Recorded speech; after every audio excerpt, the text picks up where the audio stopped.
চার বাংলাদেশি অনুপ্রবেশকারীকে গ্রেপ্তার করল লালগোলা থানার পুলিশ। মঙ্গলবার রাতে লালগোলার ভবানীপুর মোড় থেকে তাদেরকে গ্রেপ্তার করা হয়। ধৃতদের নাম খাইরুল ময়েন আলী। এদের বাড়ি বাংলাদেশের রাজশাহী জেলার গোদাগাড়ি থানা এলাকায়। অন্য আরও দুজনের নাম আসাদুল শেখ ও ইমদাদুল শেখ। তাদের বাড়ি বাংলাদেশের চাপাই নবাবগঞ্জ জেলায়।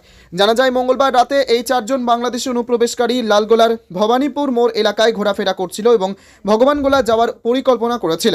আর তখনই পুলিশ তাদের জিজ্ঞাসাবাদ করে, তবে তারা কোনো বৈধ নথিপত্র দেখাতে পারেনি। এরপরেই তাদেরকে গ্রেপ্তার করা হয়। পুলিশ সূত্রে খবর, এরা 4-5 বছর আগে ভারতে এসেছিল এবং দক্ষিণ ভারতে নির্মাণ শ্রমিক হিসেবে কাজ করত। আজ বুধবার ধৃতদের 4 দিনের পুলিশি হেফাজতের আবেদন জানিয়ে লালবাগ আদালতে পাঠানো হয়। ধৃতদের সঙ্গে আর কোনো বাংলাদেশি অনুপ্রবেশকারী ভারতে প্রবেশ করেছে কিনা সে বিষয়ে তদন্ত করে দেখছে লালগোলা থানার police. Bureau report, STV news, সময়ের সাথে সত্যের সন্ধানে।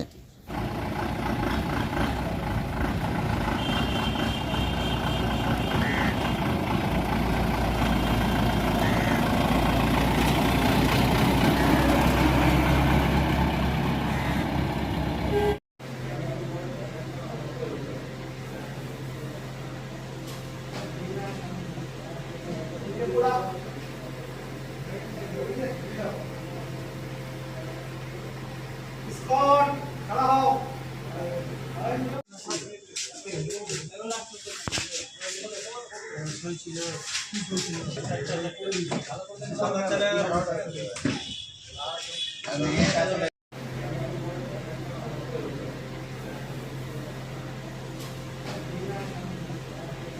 पूरा